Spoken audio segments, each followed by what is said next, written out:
So my name's Ian Gotts. I'm the co-founder and CEO of Elements. So 3 numbers, 10, 20, 30. 10 years as a consultant with Accenture, 20 years as a Salesforce customer, 30 years doing business analysis, business change, business process improvement. So yes, I'm very old. But hopefully there'll be some stories that you can relate to as we go through this. And by all means, jump in and ask questions and let's get a debate going. But I think innovation is really important. It's really important at a global level.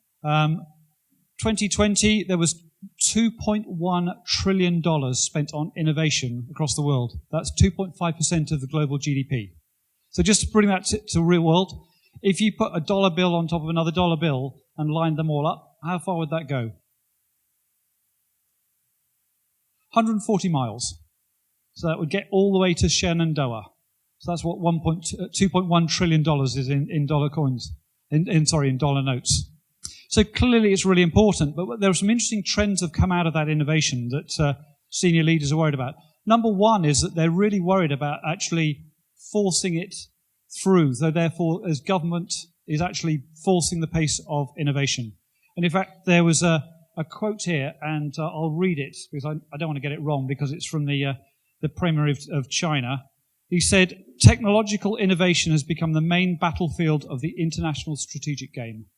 So that's the China's president. So you're going, that's great, Ian, but what's this got to do with us? Well, number one, it's governments are saying we need to force this. The second is that they want to drive up the level of risk-taking.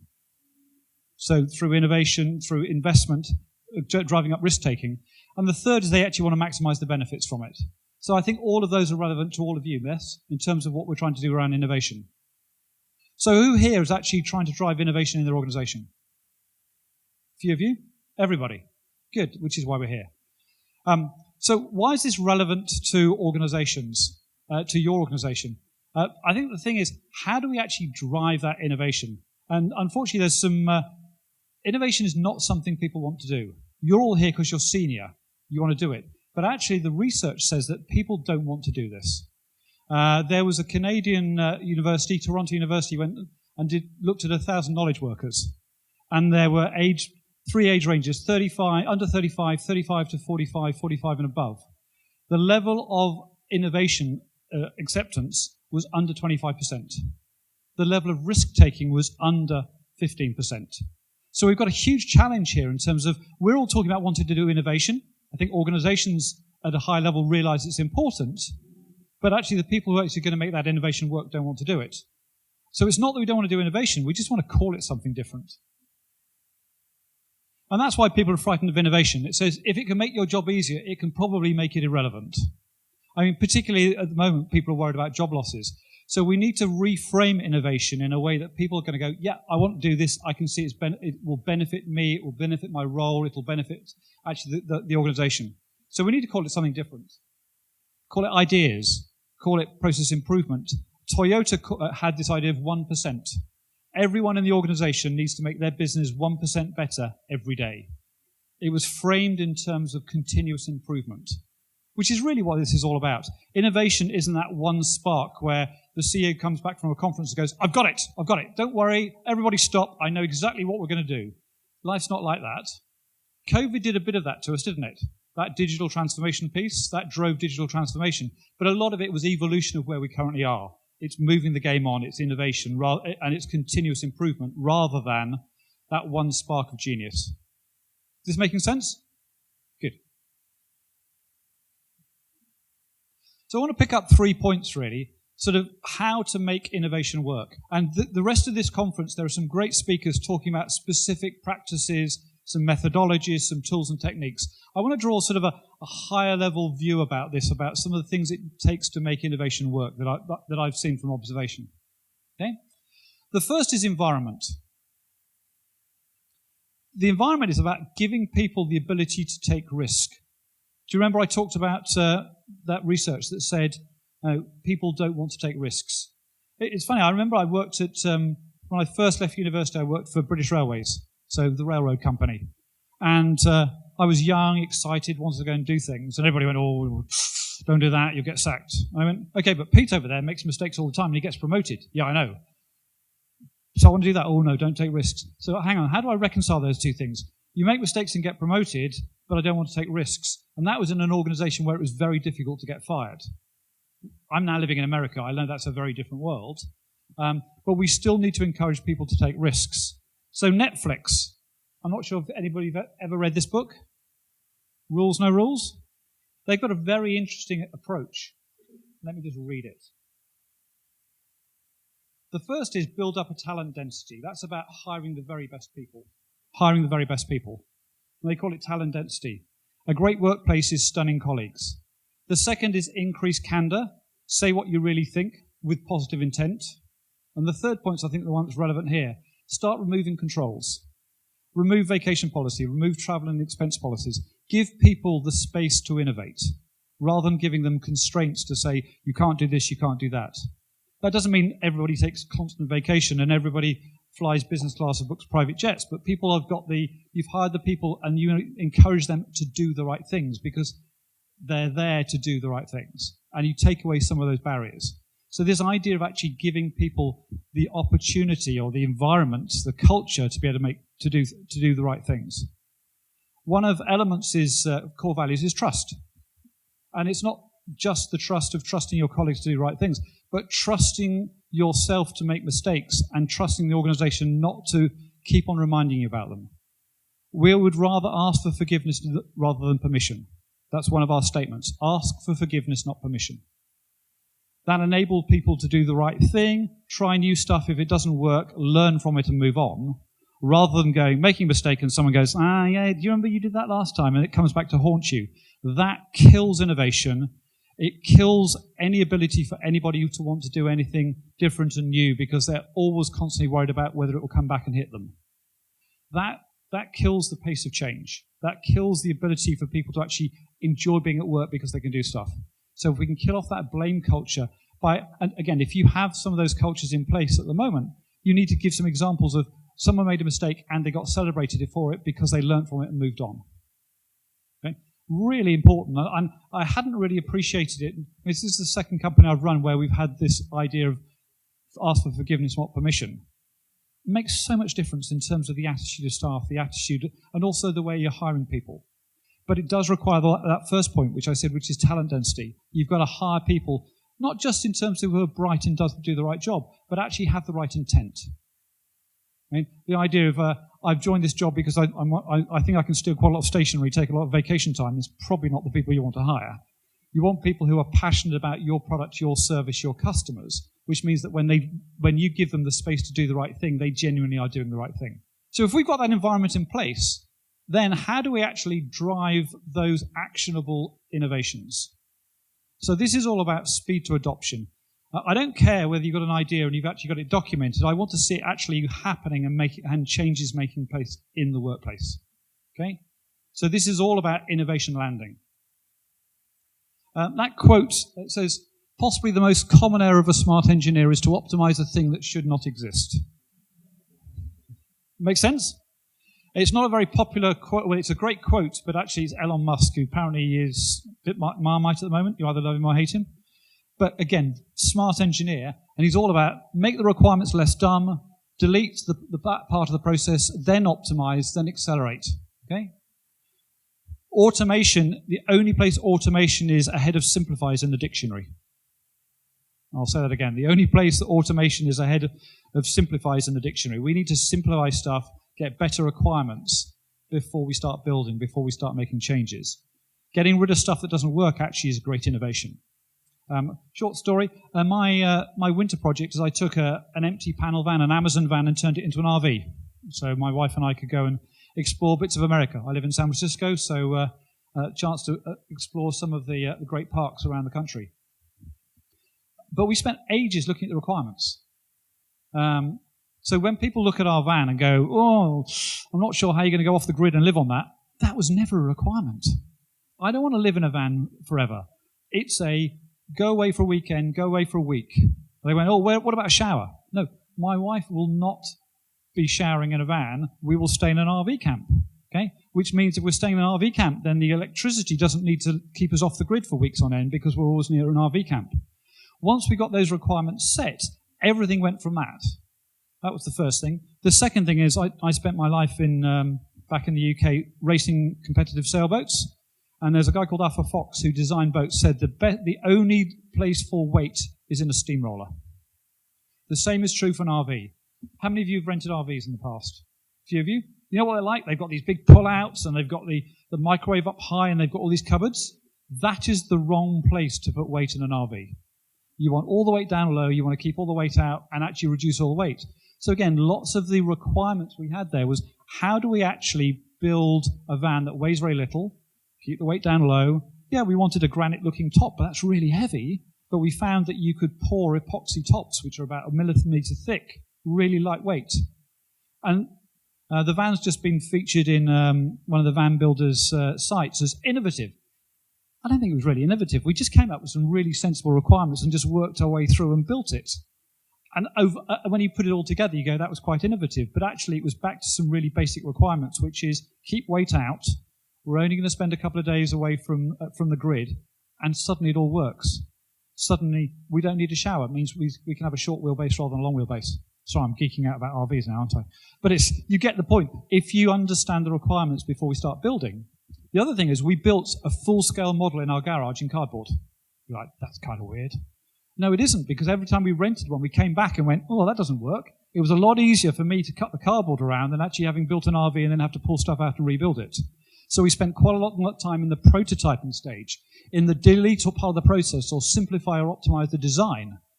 The fridge moved to 3 different places in the 5 months up to the van arriving. Now, we were saved because we ordered the van and it took 7 months to arrive, which meant I had no chance of doing anything for 7 months. I could only plan. I know what I'm like. If the van had arrived, I would have been there with a jigsaw. Luckily, 7 months time frame meant that the van didn't arrive, and we had time to do that analysis and design piece properly. And again, that's what I encourage all of you to do. Fight the desire to let's start building before you genuinely worked out what the changes are, and then make sure you've designed those and done the analysis first. One of the things in Elements we talk about is before you build the thing right, build the right thing. Spend more time on understanding what you're going to go and build before you start building it. I think the biggest issue with Salesforce is it's so easy to build things. Biggest strength is it's so easy to build things. Biggest weakness is it's so easy to build things. Worst word is just. Can you just add a pick list value? Of course I can. But should you? So that's all about this part about for innovation is fixing the design before you start making changes. Because that's what the plan looks like, but reality is it's going to be pretty hard getting innovation to stick. So you need to make sure that, again, you've got something where you've thought about it before you start going on this path. There's a process diagram there. Most business changes only work if people understand what they're meant to be doing differently. Yes?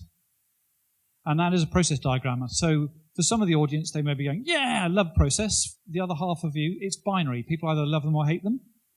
But if you want people to do things in a consistent way, this is where the rubber hits the road. It's the detail. It's exactly what do you want me to do differently. So attached to one of those paper clips might be, here's the statement of work. Here's the work instruction. If you want people to change to do something differently, you've got to make it easy for people to understand what they're going to be doing differently. Short story. Persimmon Homes. They sell property off plan. So they take you to an empty plot of land and go, your house is going to be here.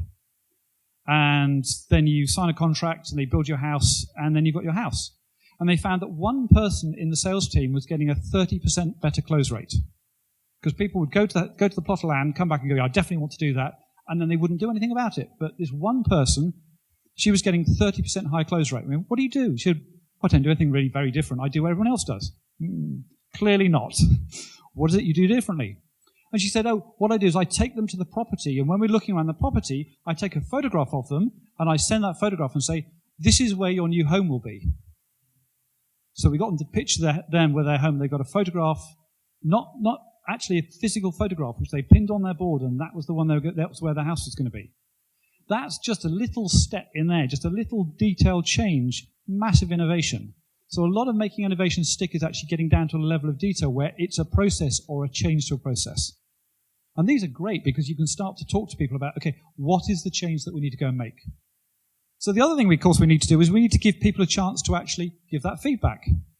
When stuff isn't working, those ideas, we're not talking about the CEO coming back with this great idea. We're going to implement Genie. We're going to implement Einstein. Well, I think we've all heard those. But it's lots of little changes. And we need to be able to capture those changes in the moment. If someone says, oh yeah, there's a form you have to fill out and it's on a website somewhere, and if you could fill it out and there are 42 fields with your idea, it's not going to happen. You want to capture them in the moment.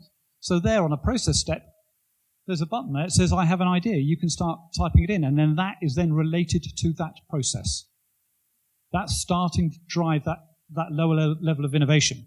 Because innovation happens at two levels. Top down, we need to implement Einstein. Bottom up, I've had some interesting ideas. This is how this works differently. A great innovation that I've seen is Gong. Who's heard of a company called Gong? A few of you? It listens to sales calls, customer success calls, but then does some really clever analysis of how long people are spending asking questions versus talking, at what point, what terms keep on popping up. It's been great in terms of coaching our customer success and sales teams because we've got some actionable data there. So again, we're applying an innovative technology, which is simply listening to calls. It's then pulling out some data, and then we can start to make some changes to the way things work. And then the other places you can capture feedback is in Salesforce, in a field. Here, or in whatever application. We've got too many stages in our opportunity process. This is where you can capture it. Someone said, you've got a problem when you've got more opportunity stages than you have employees. But again, pick list values are rather like glitter, and once you've got them, you can't get rid of them. So you just keep on adding them. But again, this is where you were capturing the innovation of, this doesn't work for me. Here's a suggestion. So it's trying to capture that in a moment without people going, oh, that's a stupid idea. Again, back to my earlier comment about trust. Yeah, it may not be a great idea from your perspective, but let's at least throw it in the pot and start thinking about it. Okay? So can you do something for me? Can you all cross your arms? Oh, it's all got interactive now. Ooh. Okay, cross your arms. Right, have a look at which arm is on top. Okay? Now, can you do it the other way with the other arm on top? Okay, so that is exactly how change works. Okay, there are some people going, I'm not doing whatever he says. No, I don't do arm stuff. Other people going, yeah, how did they do it? They're looking at somebody else. There are some people just went, I can do this really easily. That's the issue with change, is actually it's uncomfortable. People don't want to do it. I do this quite a lot, so it feels the same on both ways. But actually, for some of you, you've only ever crossed your arms in one way. It's the same as when you put your hands together. Put your hands together with your fingers like that. Think about which thumb's on top. Okay? If your left thumb is on top, you're more likely to be successful, better lover. No, I'm just joking. It makes no difference whatsoever, but put your hands together and then put the other thumb on top. Again, feels uncomfortable, but if you do it enough times, eventually it becomes comfortable. That's what we've got to try and fight. This idea that, but I could do that, but it's too hard and I can't remember, and I'll have to go back and actually I'll go and do it the way I used to. So even though we've had innovation, we've got those ideas in, we've designed them, we've thought about how it's going to work, we now need to get people working in a different way and seeing the benefits of them. So this is all about making it stick. So again, some research came from Accenture, a whole bunch of research of their senior customers. These are the reasons why change doesn't work. 64% lack of buy-in that change is necessary. So there are lots of different models of change. COVID clearly with digital transformation was the biggest driver. If we don't go online, then our business is broken. But we don't get those opportunities all the time. Sometimes you need to go and create a reason why we have to go and change. Sometimes it's just continuous improvement culture, but that happens less frequently. So sometimes you have to look for that catalyst, that one reason. We're moving from Classic to Lightning in Salesforce. That's our reason to make those other changes. So I didn't ask, how many people are Salesforce customers? Use Salesforce? Lots of you, okay? Some of you? Okay. There was Salesforce has just gone, right, we're getting rid of process builder workflows, we're moving to flow. Yes, that's a technical operation, but just a great opportunity to simplify, get rid of the stuff you don't need to do. If you just go lift and shift, you've missed that opportunity for that reason for change. So I'm always looking for some catalyst to tag onto, which is a bigger deal than we all need to change, because nobody wants to do that. So there's something called DevOps Center, which has been launched by Salesforce, moving away from change sets. Hooray! But again, if you miss the opportunity of that shift to make the change to the way your development process works, you've missed the opportunity. Now, 44% say lack of change management skills. That's why consultants are around. That's why presentations like the ones you're going to hear over the coming 2 days are here, to help people think about ways of driving change. One thing I've noticed actually is when you've got people and you're trying to get them to change, everyone focuses on the people who don't want to change, don't they? They try and convince the people who don't want to change they should do. You should ignore them. So they're the people who don't want to change. You ignore them. You come over to these people over here who do want to change, and you help them change. You make them look like complete stars and make them look like shit. Because then the people in the middle will go, hey, that really works. I'm going to go that way. Those people over there can stay on their own forever, but you'll burn up so much energy in cycles trying to get them to change when they're never going to change or they're unlikely to. And again, I think that's focus on the people who want to change, help them be successful, build internal case studies of how they have been successful, how it's made a difference to their career, how they spend less time agonizing over things that don't work well. And then you'll find that the middle group will actually move across to that. So there are lots of little technique-y type things that you can do to think about how you start to drive change. But it's all about this, back to crossing your arms, putting your fingers together. It's in helping people make it feel more comfortable to do the right thing. It's giving people access to the right information for that new way of working. Back to my Persimmon Homes idea. Yes, it's great to do. So I heard that you took photographs, but exactly how do you do that? Where's the step-by-step? Help me through that in the early stages. Give me the training content to show me how I need to work differently in the new way, and I'm more likely to adopt it. I'm more likely to do that than revert back to the old way of doing things. And 44%, no senior champion. I'm surprised it's that low, but again, without a senior champion who's there helping you get through and pushing it and being the leader, the person who's making those changes, who's out there, who genuinely cares about that, as you go through all the difficulties, makes it really hard. I would suggest if you can't find a senior leader for that innovation, then walk away. Or find another leader, Because without that support, you're not going to get all the way through from idea, through analysis, through build, all the way into implementation. And it doesn't always go well. So there's a short video. I'm not sure if you've ever seen this. This is a square. Can you guess which spot that goes in? The square. That's right. It goes in the square hole. Yes. Okay. And how about this rectangle? That one also the square. That goes in there too. Yeah. Up next, we've got this thin rectangle. The thin rectangle. Can you guess where that goes? The thin rectangle. That's right. It goes in the square hole. And up next, a cylinder. The circle. I think that goes in the circle. The square hole. Now, we've also got this semicircle right here. Do you see a slot that would fit the semicircle? Semicircle? The semicircle. That's right. It's the square hole. Okay. Up next, the triangle. We know what hole that goes into, triangle. Right? Triangle. That's right. The square hole. And up next, we have the arch. The arch. The arch. You guessed it. The arch. It goes in the square hole. How many of you can relate to that? Yeah. Where you built something, you knew how it was meant to work, and it doesn't matter how you built it, it gets used in a completely different way. There was a very interesting Finnish, I can't remember which town it was in Finland, but what they used to do is the park service, they used to go and look at the park immediately after it had snowed.